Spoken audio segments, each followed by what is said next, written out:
बिस्मिल्लाहिर्रहमानिर्रहीम। अस्सलाम वालेकुम। शेफ़ उस्मा की किचन देसी पकवान में खुशामदीद। आज हम बनाएंगे तवा फ्राई कलेजी, वो भी बहुत ही आसान तरीके से और बहुत ही कम इंग्रेडिएंट के साथ।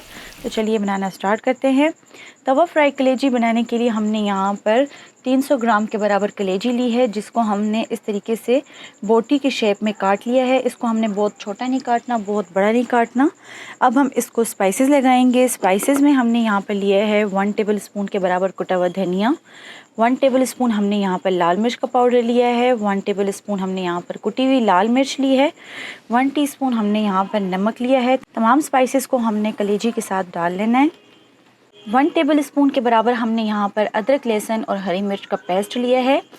अदरक और लहसुन डालने से ये होगा कि जो कलेजी की स्मेल है वो ख़त्म हो जाएगी और इसका बेहतरीन जायका आएगा। तमाम इंग्रेडिएंट्स को हमने कलेजी के साथ अच्छी तरह से मिक्स कर लेना है। मज़ीद स्पाइसी बनाने के लिए हम इसमें डालेंगे 2 अदद लेमन। तमाम स्पाइसेस को हमने कलेजी के साथ अच्छी तरह से मिक्स कर लेना है और इसको आधे घंटे के लिए रेस्ट पर रख देंगे ताकि तमाम स्पाइसेस इसमें जज्ब हो जाएं।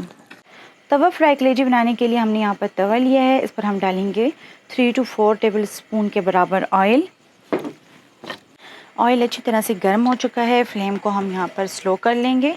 स्लो करने के बाद यहाँ पर हम कलेजी जो है तो तवे के ऊपर डाल देंगे।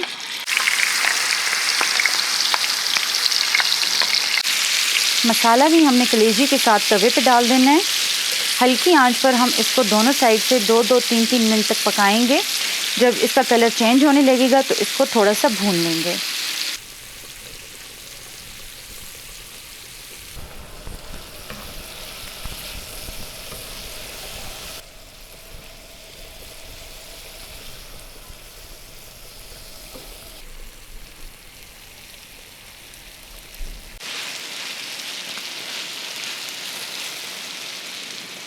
कलेजी को हमने 3 से 4 मिनट तक मीडियम आंच पर भून लिया है। यहाँ पर आप देख सकते हैं कलेजी जो है तो अच्छी तरह से सॉफ्ट भी है और ये गल भी चुकी है। अब हम इसको एक प्लेट में निकाल लेंगे। इसको आपने ओवर कुक नहीं करना, नहीं तो ये सख्त हो जाएगी।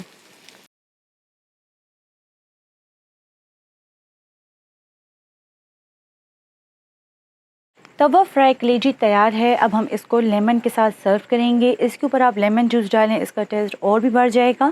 आप इसको बड़ी ईद पर ज़रूर ट्राई करें। इंशाल्लाह आपको इसका टेस्ट बहुत ही अच्छा लगेगा। बहुत ही मज़ेदार और झटपट बनने वाली ये रेसिपी है। उम्मीद करती हूँ आपको हमारी आज की रेसिपी पसंद आई होगी। मज़ीद हेल्दी और मज़ेदार रेसिपीज़ देखने के लिए हमारे यूट्यूब चैनल को सब्सक्राइब कर लें, फेसबुक पेज को लाइक कर लें और इंस्टाग्राम पर हमें फ़ॉलो करें। तो चलती हूँ, दुआ में याद रखिएगा। इंशाल्लाह फिर मुलाकात होगी आसान, मज़ेदार और क्विक रेसिपी के साथ। शुक्रिया। अल्लाह हाफ़िज़।